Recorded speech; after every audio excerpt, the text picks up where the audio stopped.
Benvenuti a tutti, a chi ci segue qui a Alumni Hall e a chi ci segue invece dal canale YouTube.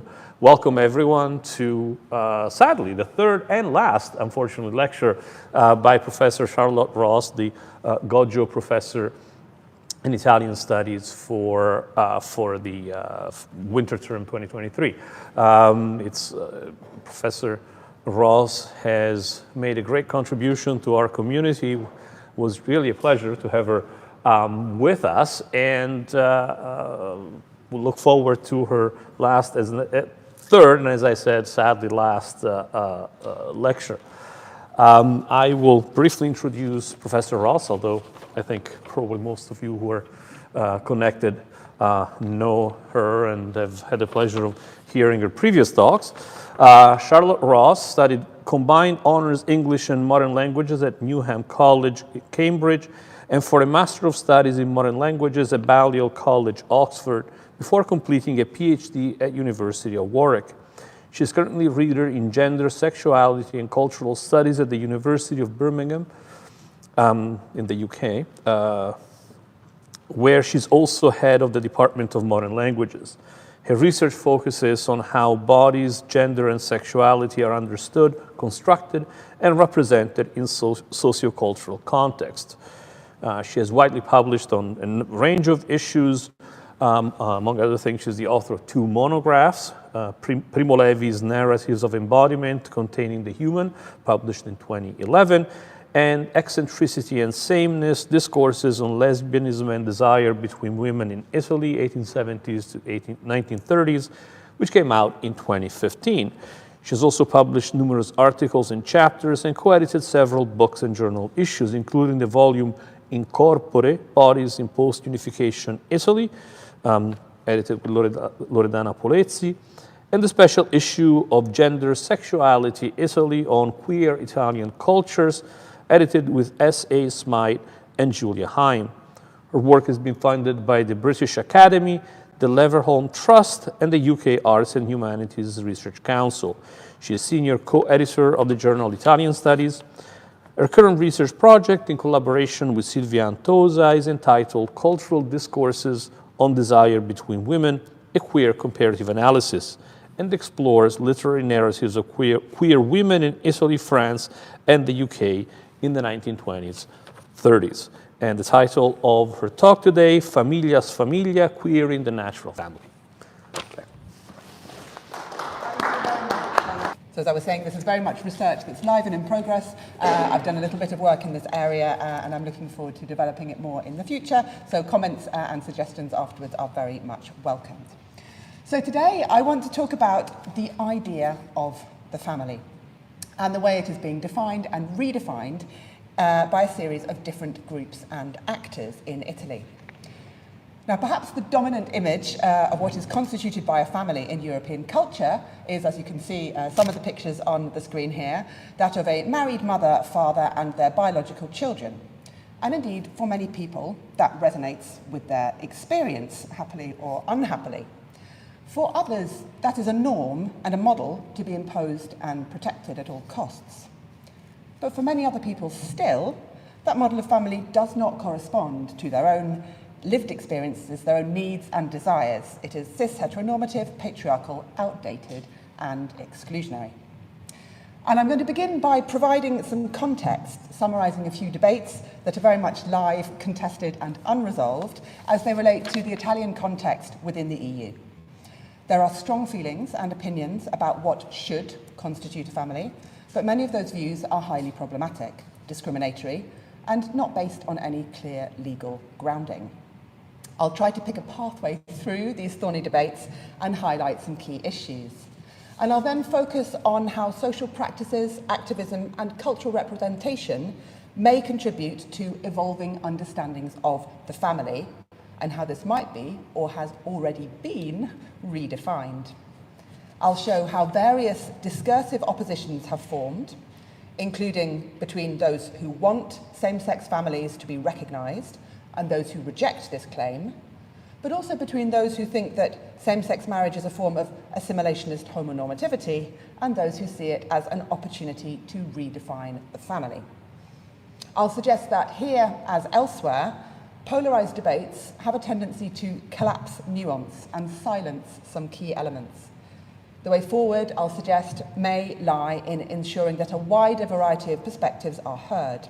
And in making this argument, I'll engage with evolving reflections on queer as an anti-normative perspective. So let's start with the idea of the family. Over the past few decades, there have been many heated exchanges in Italy about perceived threats to the so-called natural family. What has provoked this? Well, possibly many things. This is just one of the triggers.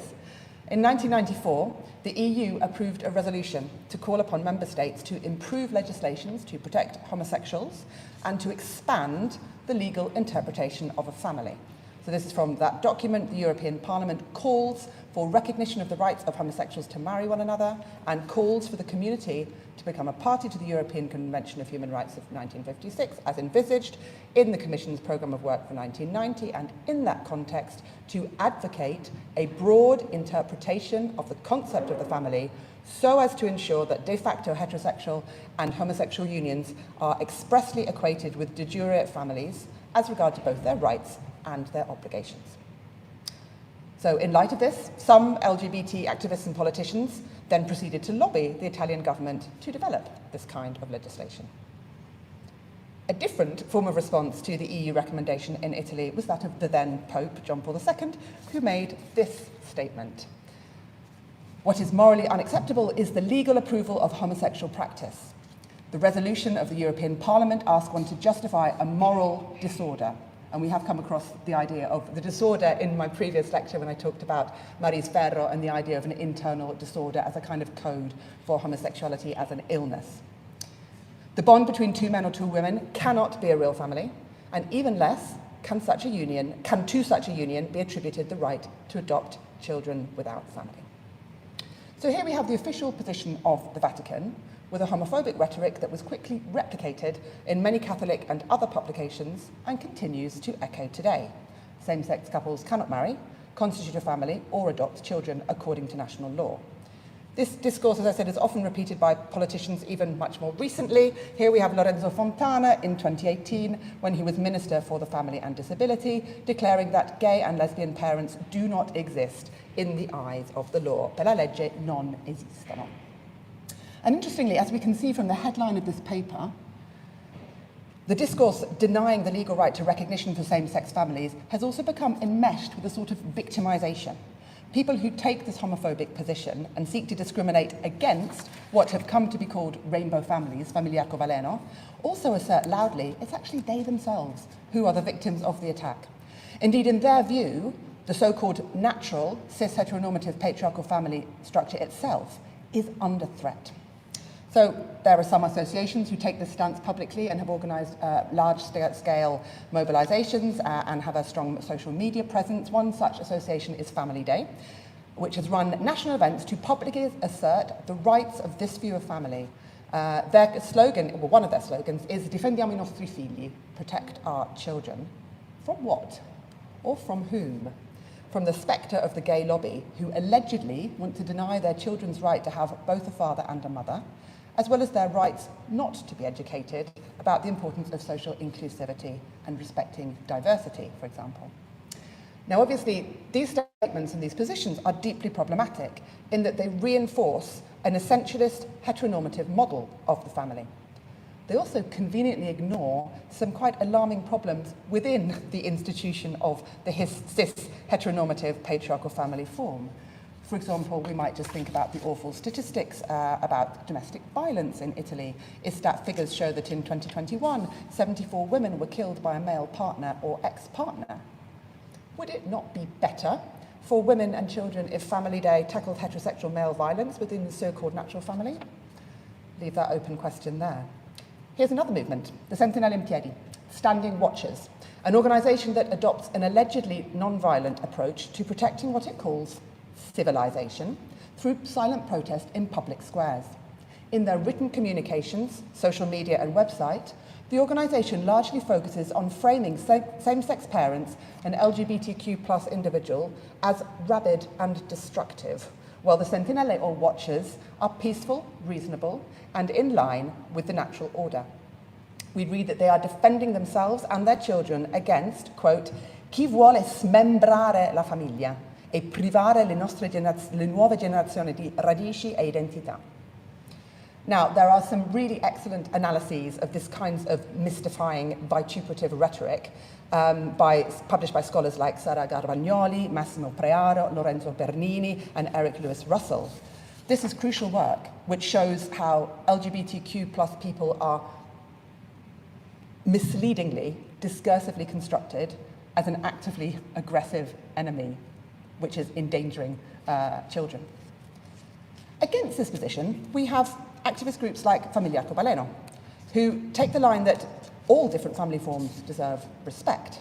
These might include, for example, LGBTQ+ couples who become or are seeking to become parents using reproductive technologies, parents who had children in a heterosexual relationship but now identify as LGBTQ+, or LGBTQ+ individuals who are or wish to become parents, adoptive parents, and blended or recomposed families. They argue that families are not based on a particular form, but they're based on love. They're working to propose new legislation extending marriage to LGBTQ+ people, including the right for a parent to adopt a non-biological child. They work with communities and schools to encourage greater awareness of rainbow families and the importance of age-appropriate inclusive education about this. They disseminate the message of decades of sociological research that has shown how, far from being potentially dangerous to children, same-sex or queer parents can actually have a really positive impact on their children and give them social advantages. Often such children are more open-minded than their peers who have heterosexual parents, for example. And indeed, recently scholars have suggested it's no longer helpful to be asking these same questions. Are the kids all right? Do same-sex parents somehow damage their children? Instead, scholars have started to say, well, instead of thinking how LGBTQ+ families are different and potentially risking stigmatizing them, it would be better to think about how, why, and to what effect heteronormative society constructs non-normative families as different. Perhaps that's a more salient question now. Now, indisputably in Italy, the campaign for same-sex marriage has come to dominate pride parades and LGBTQ+ activism, as well as political debate.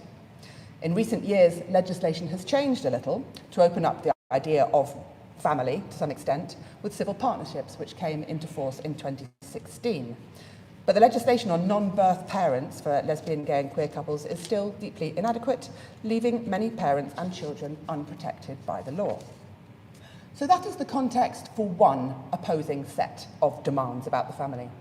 On the one hand, we have a normative essentialist model of family associated with the Vatican and certain branches of Catholicism, and on the other, Famiglia and their supporters arguing for an opening up of the legal definition of marriage and the family to include same-sex and queer parents. But if we come back to the original question of the 1994 EU resolution, which calls on member states to extend the idea of the family and the right to marry to homosexuals, that was the language that was used, it's worth exploring further debates on this question within the LGBTQ+ activist community. As Elena Biagini and others have written, like all other groups, LGBTQ+ activists are not homogeneous, and there certainly was no clear agreement in the 1990s amongst those who were politically active on whether the campaign to enshrine rights via same-sex marriage was really the issue that everybody wanted to get behind. Since the 1970s, left-wing activists, including heterosexual ones, have critiqued the concept of the patriarchal family. They have called for radical change in how our intimate relationships are policed and determined by state legislation and economic incentives, leaving those outside the normative family structure at a disadvantage. Family rights, thereby, become privileges, since they are not open to all. In the early 1990s, during meetings of the National Lesbian Association Arci Lesbica, even before the EU resolution, there was disagreement on this issue, since many lesbians were against a political campaign that sought to assimilate into the patriarchal institution of the normative family. They wanted individual rights to decide themselves whether they cohabited with their partner, who could visit them in hospital, who could receive their pension, etc. They objected to the fact that that the campaign for same-sex marriage sanctions a normative, monogamous relationship, implying that other forms of relationship are inferior, problematic, and undeserving of rights. They wanted full citizenship on their own terms, not only if they conformed to certain models of sexuality and relationships. And this has been called by scholars full intimate citizenship or full sexual citizenship. And Alessio Ponzio has recently edited a special issue of the Journal of History, which explores this topic in a range of contexts in really interesting ways. This desire to redefine the family entirely has also been called by Sasha Rosenell and others going beyond the couple norm, a process which involves imagining or developing forms of intimacy for single people, friends, group living, beyond the heteronorm or dominant model of couple monogamy. So here we have another set of polarized debates. Those LGBTQ plus people who are campaigning for the recognition of same-sex marriage, and those LGBTQ plus people who find this position assimilationist and normative. Instead, they want to reevaluate the parameters of sexual and social life much more radically. And of course, what I have summarized is one very small portion of a much more nuanced and complicated debate. These objections have, of course, been voiced in other times, in other contexts. They're not unique to Italy or to this moment. Gail Rubin's work from the 1980s comes to mind on sexual hierarchies. Rubin was problematizing the ways in which certain socially acceptable gays and lesbians, who don't rock the boat of society too much, were gradually gaining acceptance, leaving others who express themselves differently or live differently even more stigmatized and vulnerable. In a related vein, Lisa Duggan developed the concept of homonormativity, which in some instances is exemplified by lesbians and gays who have campaigned for the right to join the military and get married. From this angle, some of these couples can be seen to espouse, quote, a politics that does not contest dominant heteronormative assumptions and institutions, such as marriage, but upholds and sustains them, while promising the possibility of a demobilized gay constituency and a privatized, depoliticized gay culture anchored in domesticity and consumption. There we go. Now, some lesbian and gay couples are indeed homonormative in this sense.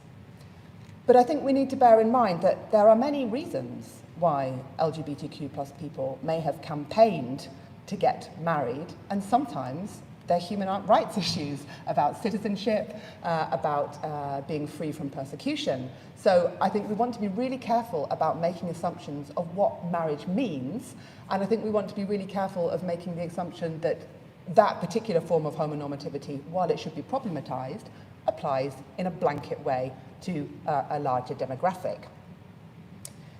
Judith Butler picked up on this move towards polarization within the LGBTQ activist community on this issue in a 2002 article that notes the importance of supporting disenfranchised couples and children and the dangers of thinking about sexuality and relationships only through the frame of a traditional family.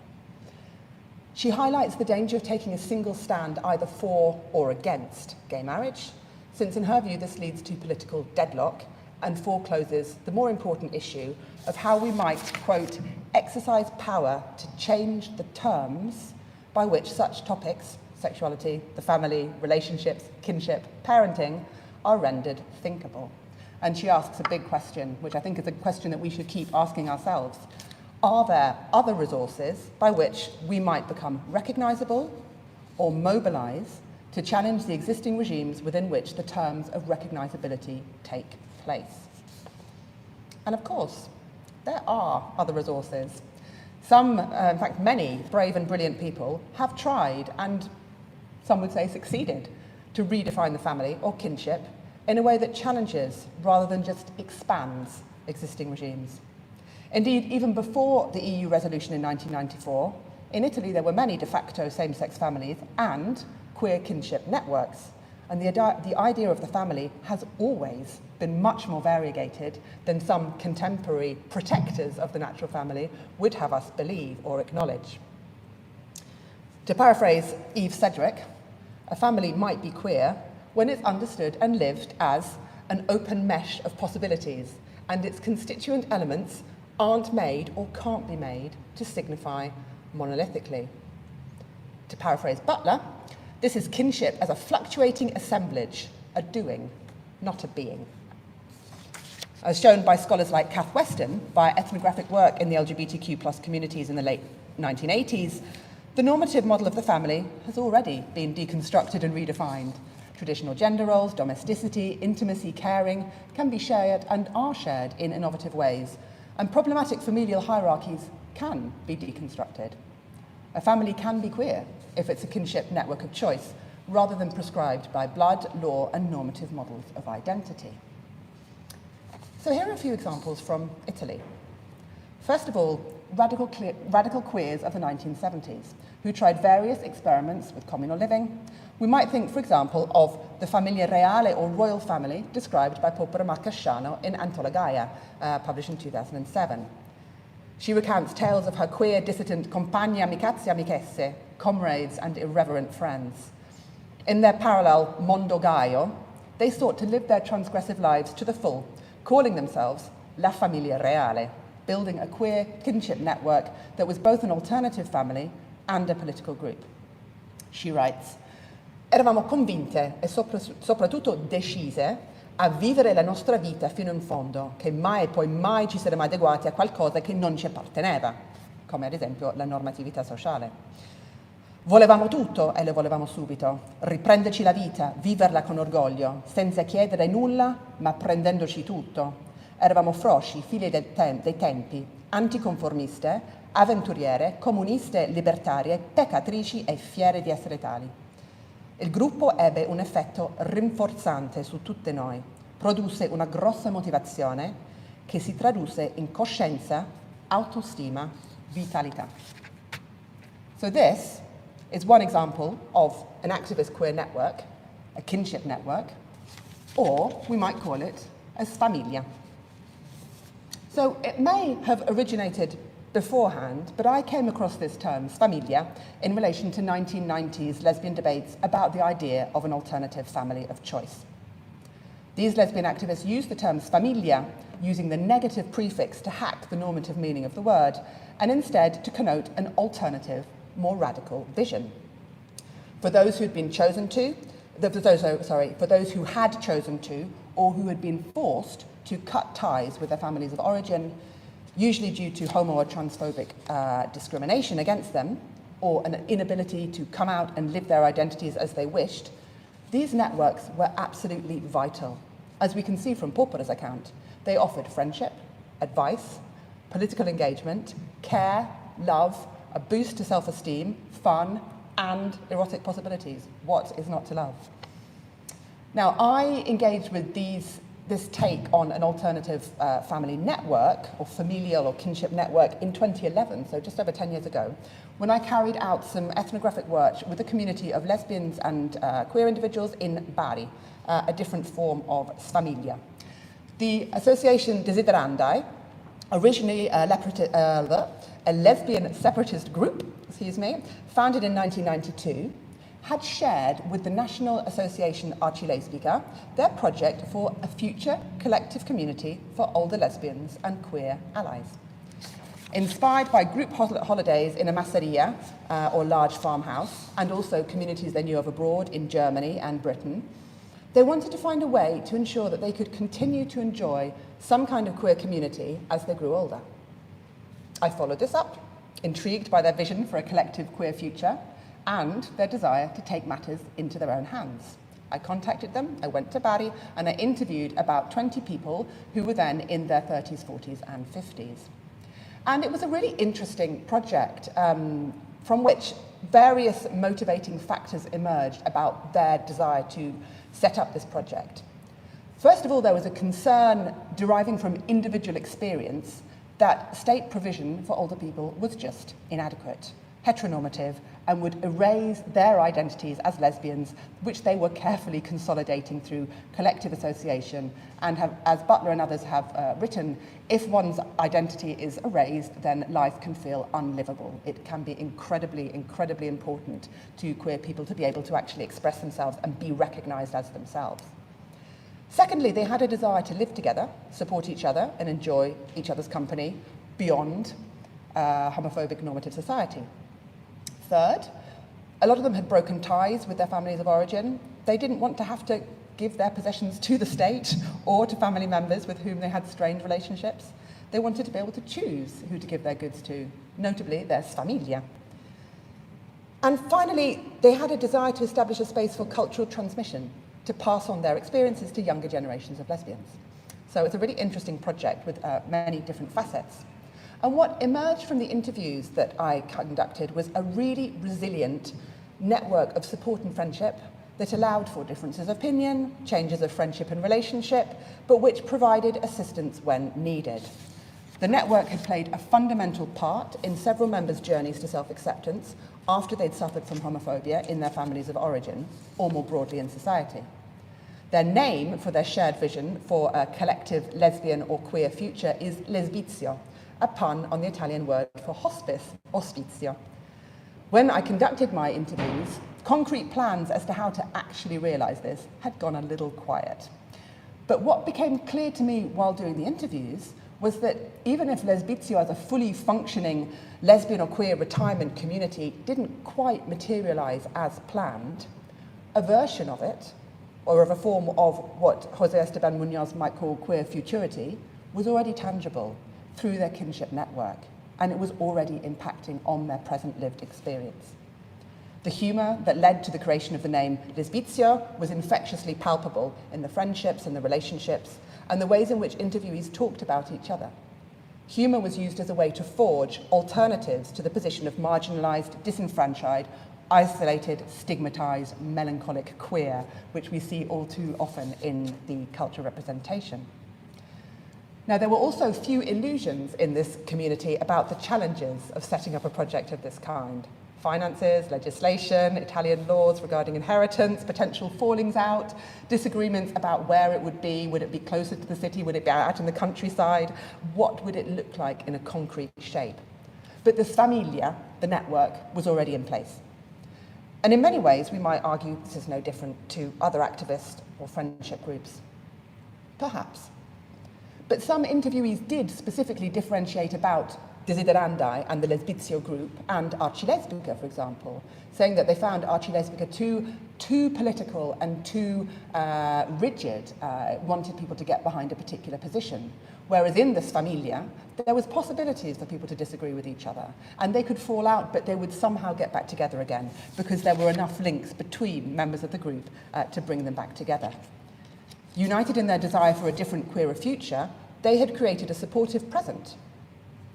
Interestingly, none of those I spoke to had children, perhaps through personal choice, perhaps because of the difficulties of achieving this for lesbians in Italy, about which more in a moment. But several interviewees noted this as positive. In comparison to their married heterosexual women friends with children, they felt it gave them more freedom, more time and energy to live as they wished, to age as they wished. Following Jack Halberstam, we might say they are following their own queer time, rather than a normative model of an appropriate way to dress, behave, socialise, and live their intimate lives at 30, 40, 50, 60, 70, etc. So, returning to the question of alternatives to or expansions of the normative family, Lesbizio, I think, is a compelling project. Creative, fun, supportive, flexible, queer, intergenerational community, which has already been partially realised through a social network. And indeed, research on quote-unquote successful ageing, whatever that might look like, has shown that for LGBTQ+ people, flexible support networks which enable continuous redefinition of the self and critical reflection on one's place in the heteronormative social-cultural context are really positive. They can enable a degree of resilience across the life course, that is, happy, healthier, older queer people, which is obviously something that we would like to see. The shortcomings of the project, of course, relate to the legal situation of the individuals concerned. As yet, legislation against discrimination is inadequate, and there are many other legal challenges which go beyond the scope of this talk. Similarly, Porpora's queer kinship networks provided the foundations for decades of powerful activism, friendship, and fabulously queer cultural interventions. Yet there still remain significant issues with legislative voids to protect trans people in particular, or to allow them the right to self-determination without the intervention of a judge. So having looked at some queer kinship assemblages, some doings that seek to move beyond the normative family, I now want to jump into a contested area, otherwise known as anti-normativity.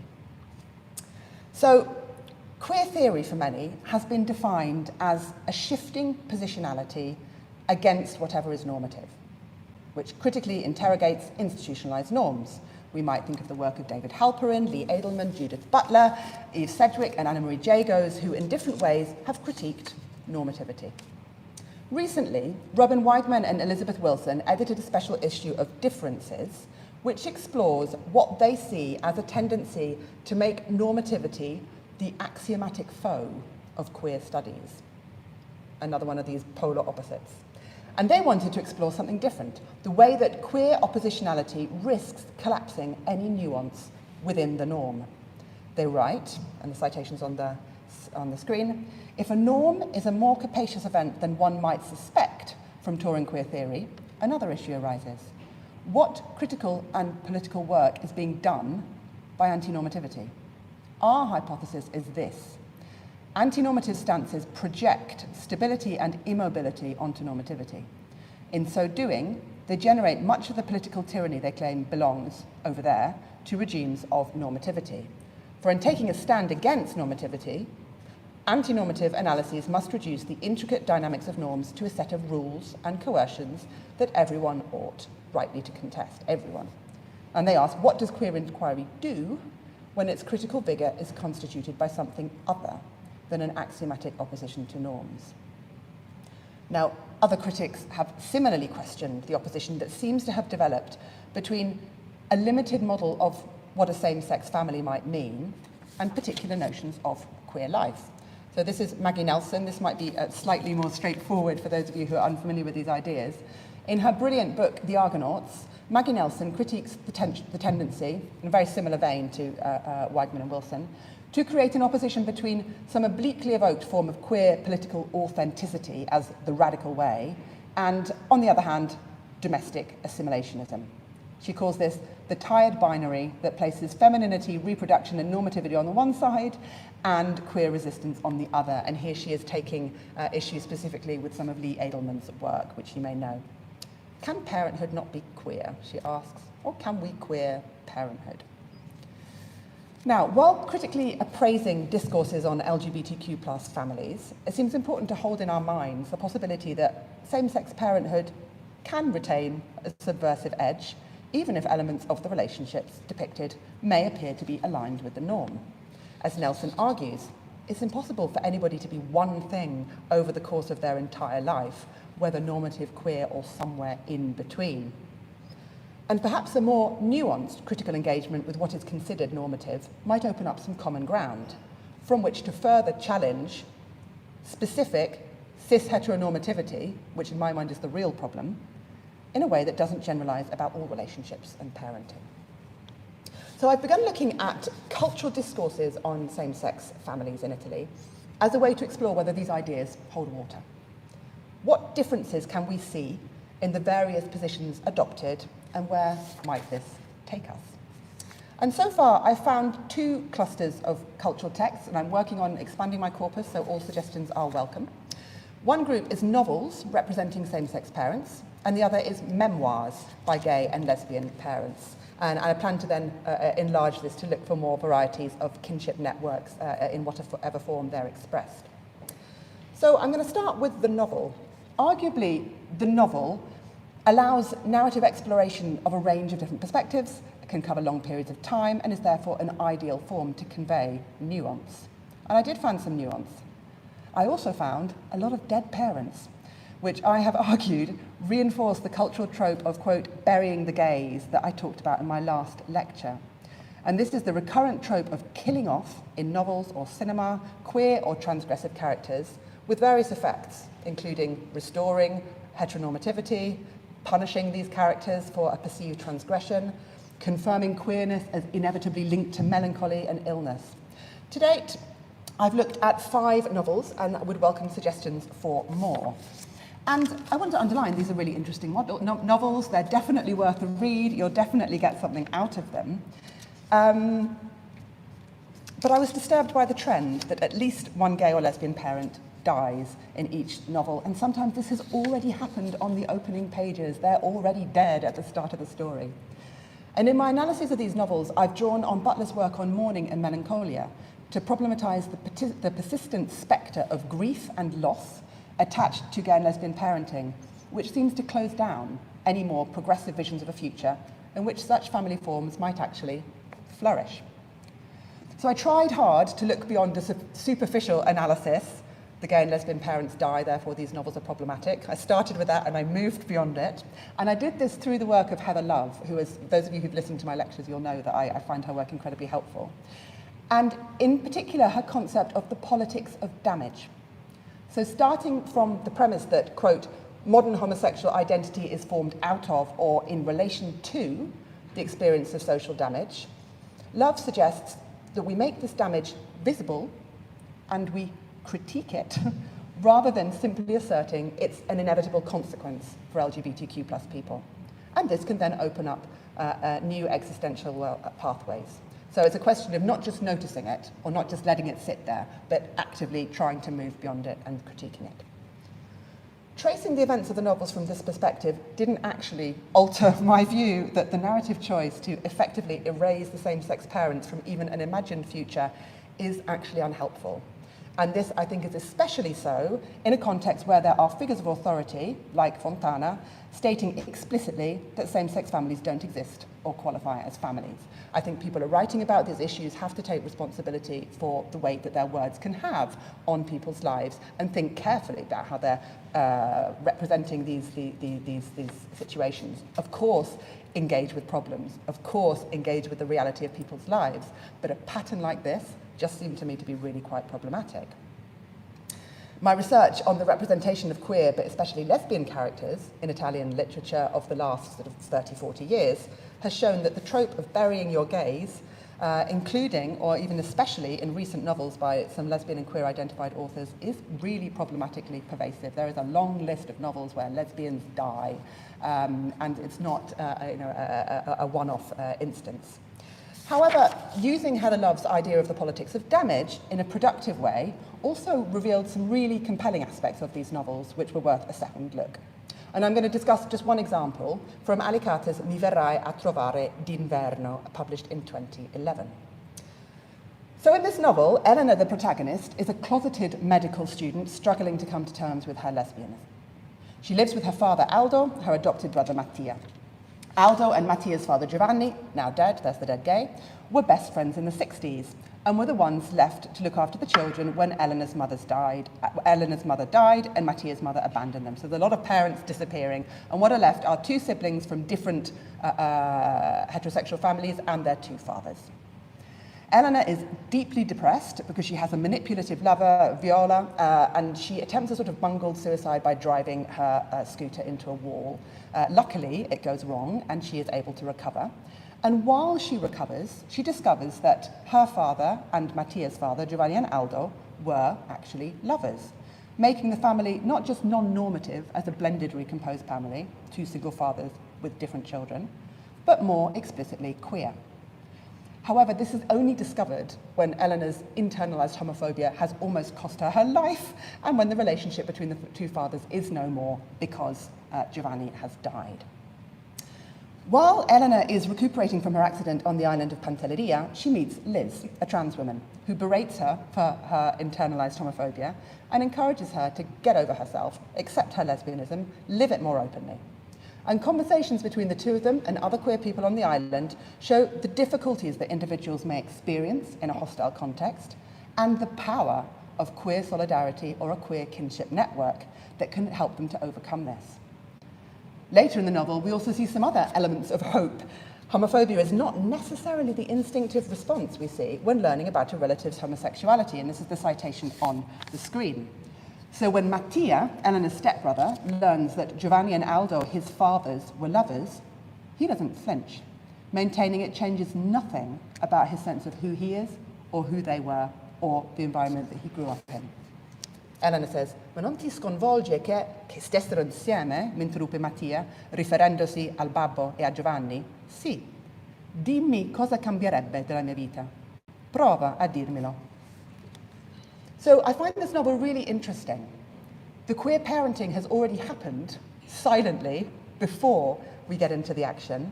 It's only really recognized as such after the fact. We see how affective bonds are strong enough to weather the potential shock of an unexpected revelation about a parent's sexuality. And we see how a parent's non-normative sexuality does not impact on their ability to bring up a child. Now, obviously, a lot of us already know this. But the growing consensus around the messages of Family Day and the Sentinelle in Piedi, and also various politicians who explicitly argue that gay and lesbian parents are breaking up the family and impacting negatively on children, this shows us that a significant swathe of the population may have a more stigmatizing view. In Alicate's novel, we also see some signs of a more progressive future.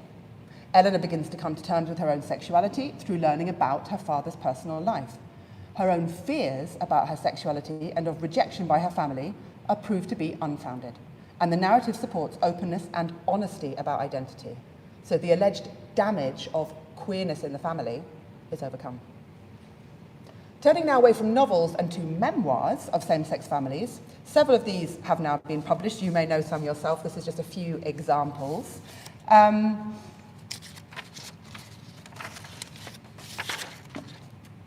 And these memoirs, the ones I cite here, by Giulia Gianni, Claudio Rossi Marcelli, and Giuseppina La Delfa, are interesting, I think, because they either develop from blogs or from email listserv communities. And they recount three couples' journeys to becoming same-sex parents. The authors are all in relatively public positions, sort of more or less, in that Rossi Marcelli is a journalist who works for l'Internazionale, Gianni works in TV and film production, and La Delfa is an activist and one of the founders and a former president of Famiglia Arcobaleno.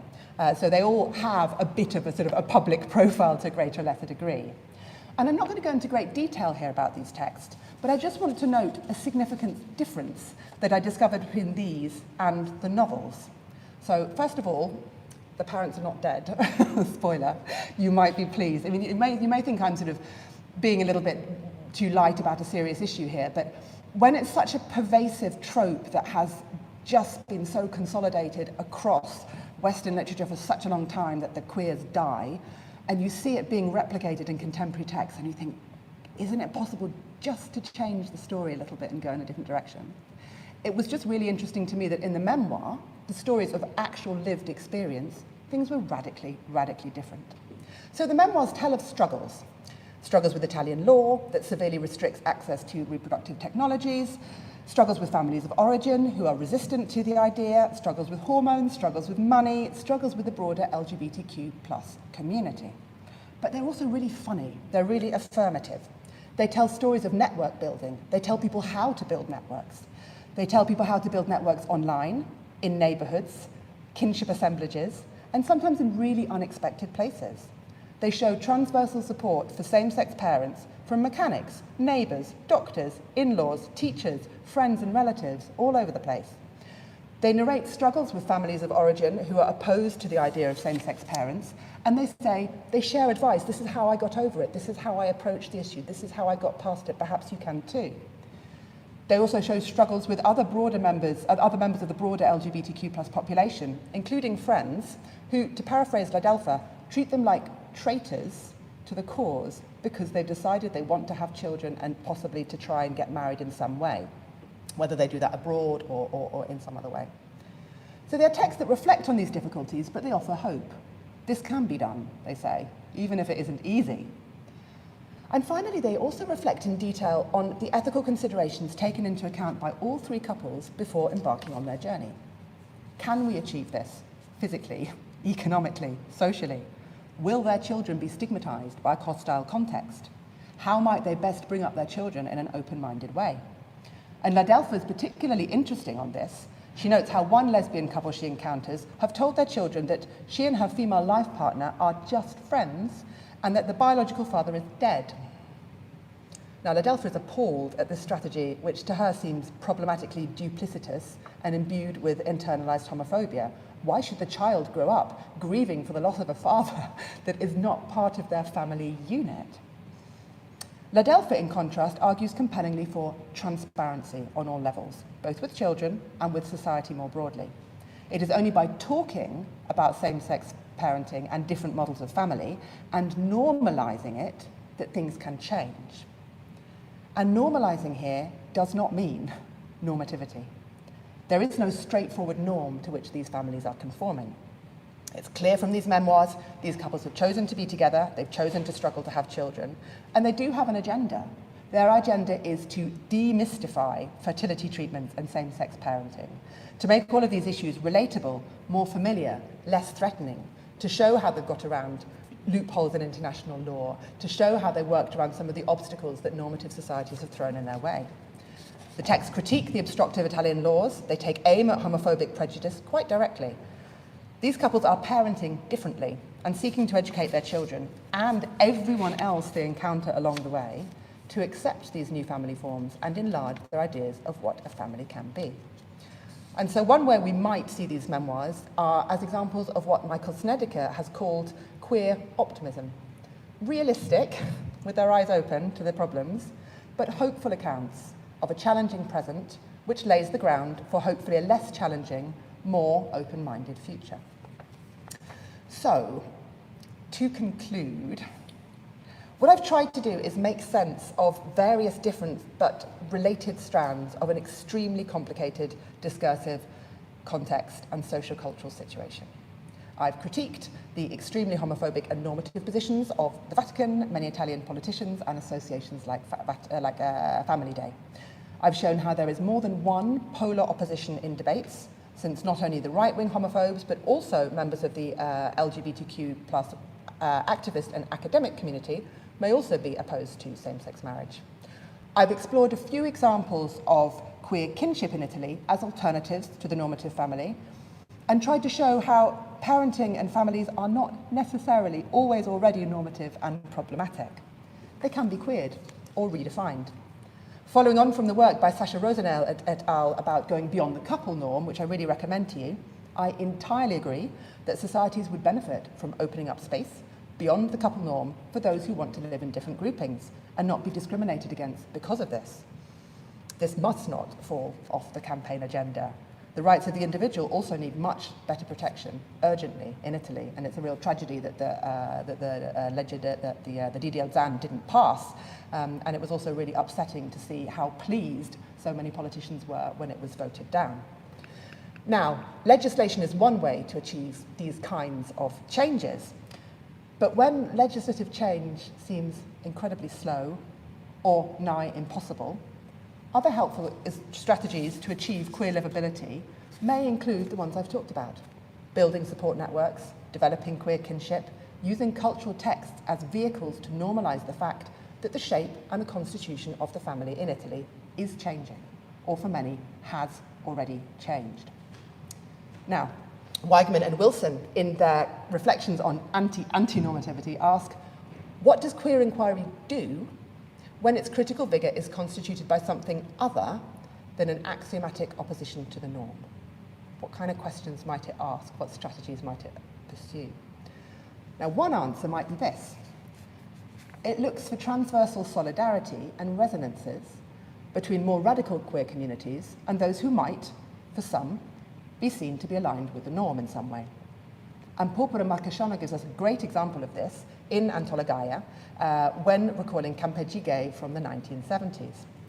She remembers how in these campsites, her exuberant group arrived. There were often arguments with the campsite managers, and some families left, shocked or in disgust, but other families stayed, out of solidarity, out of curiosity, or perhaps out of a conviction that there would be a lot of fun to be had later on, and there was. And Porpora notes that many of these families stayed in touch with the queers they met camping, le finocchie conosciute al campeggio, for many years to come. So these kinds of experiences, dialogue and connections across presumed differences, are really vital if we are to keep up momentum for continued social change. As Eve Sedgwick said, queerness arises when our identities, our perspectives are not monolithic. And many of us, while perhaps not radically queer, are not monolithic either. And nor should the family or our relationships be forced into a monolithic model. Cultural texts can play a part in opening up discussion about the sfamiglia, about queer kinship. What I've sketched out today shows how I'm beginning to approach the subject, which I plan to take forward in the near future. And I think the next stage is more interactive texts, looking at YouTube, looking at social media, and looking at the way in which memoirs become interactions with the public and become a different kind of more active vehicle for conveying a political message. But that's where I've got to it so far. It's not easy, but I think it's a really important subject for us to reflect on together. So thank you very much for listening.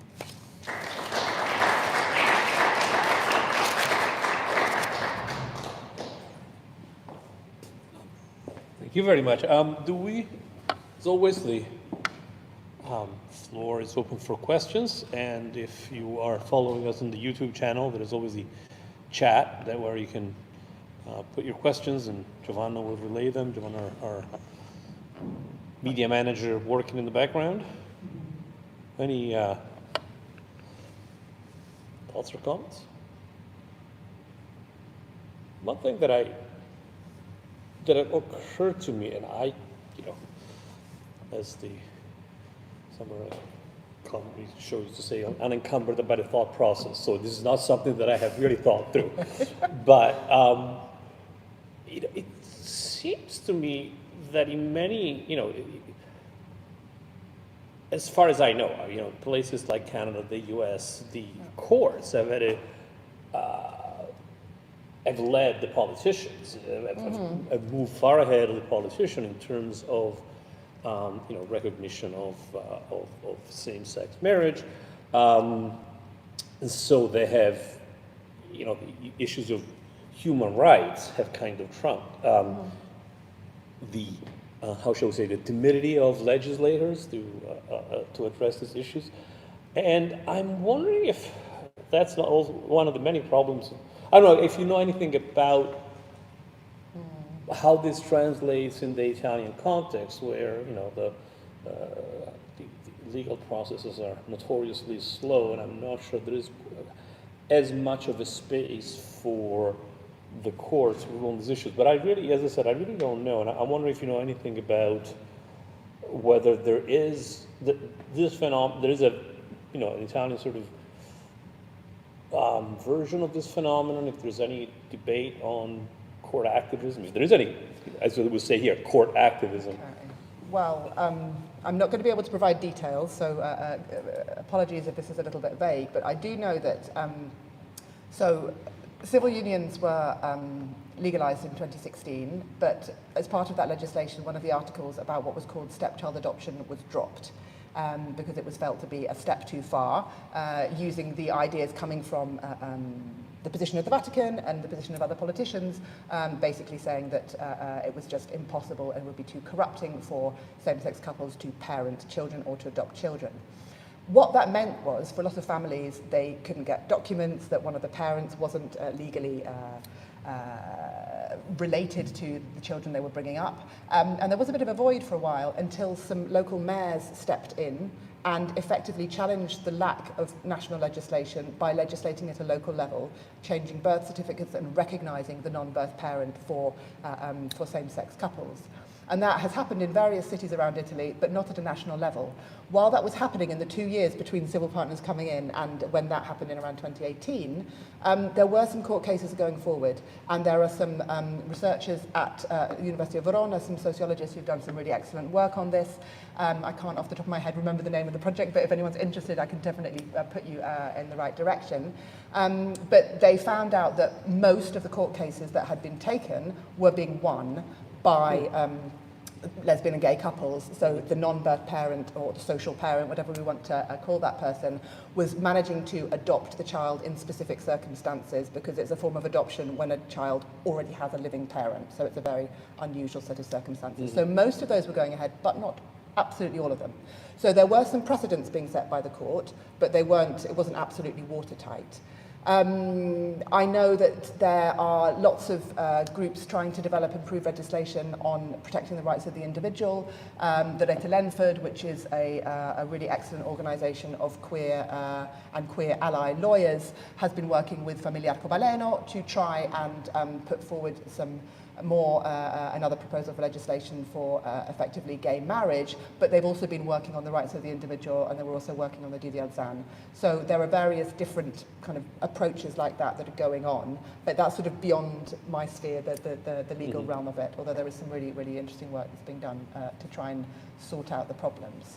I mean, it's often a case that people find their own way around the legislation. But that doesn't help you if you're being systematically discriminated against and you can't prosecute anybody, or if you lose your job, or you're losing out on particular income, which can have a really significant impact on your life. So sometimes you can get around some certain issues by knowing people or by developing productive relationships with local institutions, which is a form of kind of dialogue leading to people having more knowledge and barriers coming down and people helping each other. But sometimes it's just not possible for that to be put in practice. So I can't really give you much more detail than that. As I said, I just, because there's of course, in North America, there's been this ongoing debate on supposedly activist courts and this kind of dance between them and the not so activist, if you will, parliaments. So I would be interesting to see what happens in Italy, where the relationship between politics and the law is a bit perhaps more muddled than it is in North America. And I think that's where cultural texts have quite an important role to play, because where there is a bit of a void, they can step in and change people's attitudes. For a lot of people, the discrimination that they're facing is on an everyday basis, and sometimes that can be mitigated by just developing friendships with people and getting to know them and moving people beyond the feeling that this is absolutely something that I can't accept, I can't have in my community, to, actually we've got quite a lot in common and we share some of the same values, and maybe some of those extreme views effectively portraying same-sex parents as rapidly trying to destroy the family. Perhaps that's a bit of an exaggeration and not something that's borne out in reality. Thank you. Thank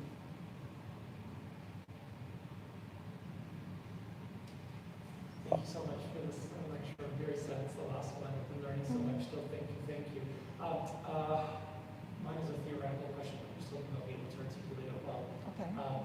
About the conversation on anti-normativity or anti-normativity, I do find it quite circuitous because, so I agree with you, because as queer folk, we contaminate spaces, we contaminate norms, even when we inhabit them. So automatically there's an anti-normative sort of element to even our taking advantage of particular systems in order to survive in certain cases.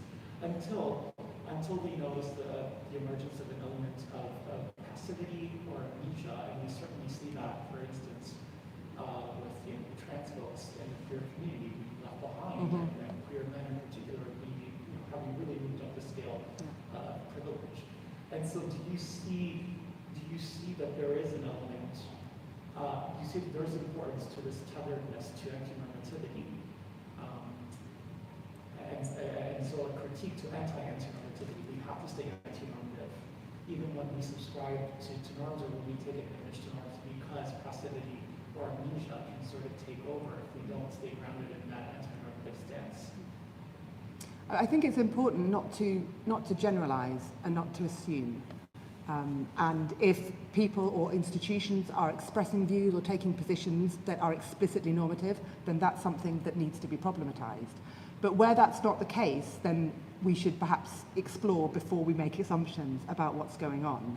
I mean, I think I understand their position, thinking here of perhaps members of the lesbian activist community in Italy who have been felt very betrayed by the fact that the campaign for same-sex marriage has taken such precedent in the campaign agenda when they didn't really want that. They wanted the fight for individual rights to go forward, and that hasn't happened in the same way.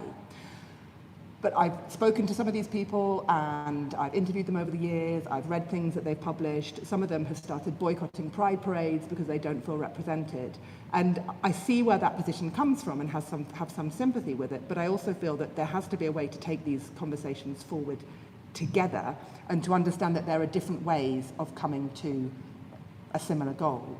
I know it's not always easy, but it feels to me like polarizing of these kind of debates isn't a helpful thing to do.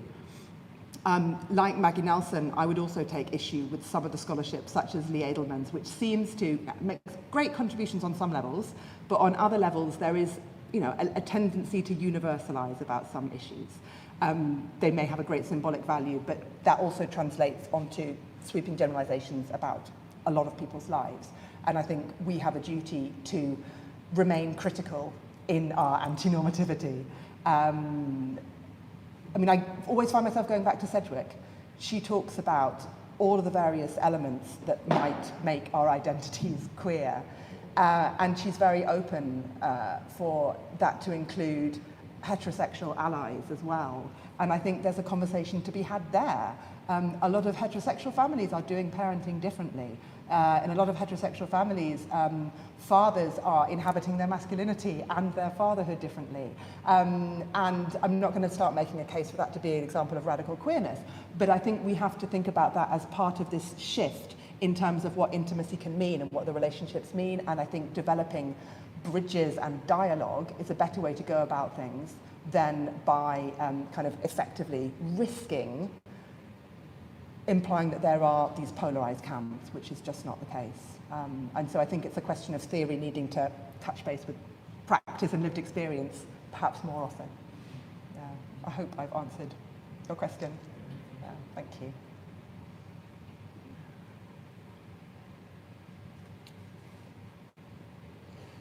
Well, if there are no other questions, I would first of all like to thank you all for coming or tuning in on YouTube.